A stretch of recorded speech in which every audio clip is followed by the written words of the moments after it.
Hey guys, as you work through your packet, you're eventually going to get to a math paper that says relating multiplication and division. And you're going to have two papers that go together with that, followed by papers that just have a bunch of multiplication facts on them that you'll have to work through. So I've created a short lesson here that kind of reviews the relationship between multiplication and division. Before we begin, I just want to remind you that multiplication and division are related in that they are opposites of each other, kind of like addition and subtraction are opposites of each other. One thing that you want to remember that's going to help you see how they are opposites is that we multiply to find the total of something. Okay, so if we have equal groups, we can multiply to find the total number of objects in those equal groups. Division is the opposite in that with division, you start with the total of something, and that total is being broken up into equal groups. Okay?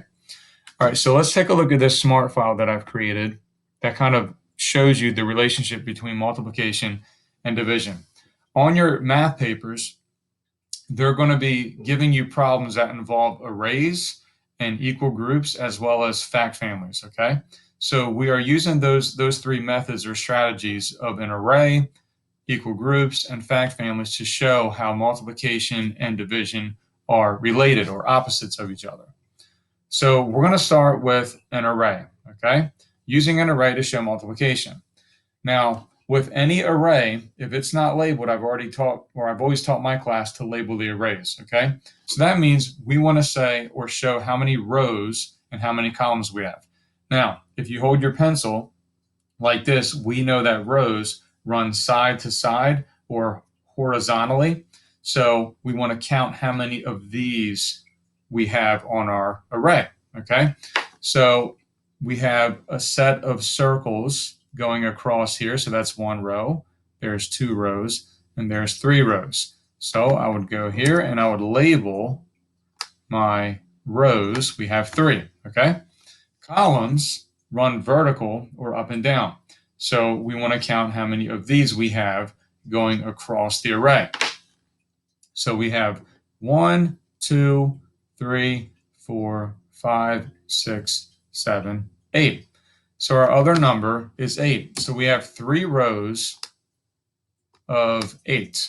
Okay? Now, when we're going to make a multiplication equation, we do rows times columns. Okay? So if we have 3 rows, then 3 should be our first factor, times we have 8 columns. We have 3 rows. 3 is our first factor, times 8 columns. 8 should be our second factor. And the answer, which is called a product, is going to be the total number of circles that make up the entire array. If you're really good at skip counting by threes, you could either count all these up by ones, but again, if you're good at skip counting by threes, you could do it like this: 3, 6, 9, 12, 15, 18, 21, 24. So our first equation would be 3 times 8 equals 24. Now, we know that with multiplication, there is the commutative property, also known as the order property, because the commutative property says that order does not matter when multiplying. The order of our factors does not matter. So if we can make a 3 times 8 equation out of this, we know that we could also take those factors and change the order, flip-flop them, and come up with the turnaround fact, or also known as the reciprocal. 8 times 3 equals 24. So that's how we can use an array to show multiplication. All right. Now let's take a look at how we can use that same exact array to show division. So again, we have the same array. So we want to start off by labeling. So we have our 3 rows. I don't know why it went way up there. And we have 8 columns. Okay. And if you remember how when we multiplied, we got 24 as our total? So that means that there's still 24 total circles here. With division, remember I told you that division starts with the total. Okay, see, there is no commutative property of division. Order does matter. You can't change the order of the numbers in division however you want and expect to get the same exact answer. So we have to start with 24. So we can take our total 24, which is called the dividend of the division equation, and we could divide it by how many rows we have. Well, we have 3 rows, and that's going to give us how many columns we have, which is 8. So this is our dividend, 24, divided by 3, which is called our divisor, equals 8, the answer, which is called a quotient. All right? So we can also come up with another division equation. Now remember, division order does matter. So we can't just simply swap the 24 and 3. We can't say 3 divided by 24 equals 8. That's impossible. 3 means you have 3 total things. 24 would be 3 things being shared with 24 people equals 8. Doesn't make sense, can't happen. If I have 3 pencils and I have 24 people, I can't share those 3 pencils evenly with the 24 people. You have to start with 24. So we would take 24 and this time divided by the number of columns, and that's going to give us the number of rows. So that's how you can use an array to also show division. All right, finally, or not finally, sorry, we've got 2 more strategies to look at. Now let's look at using equal groups to show multiplication. So when we have equal groups, the first factor of your multiplication equation should tell how many equal groups you have. So if we count how many circles we have 1, 2, 3, 4, 5, 6, 7, 8. We have 8 groups or 8 circles with objects inside them, okay?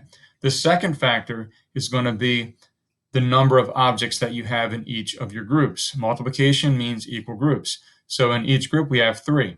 So our first equation is going to be 8 times 3, and that's going to give us our total, which is 24 again. All right, we still have the same number of objects here that were used to make the array, the same total.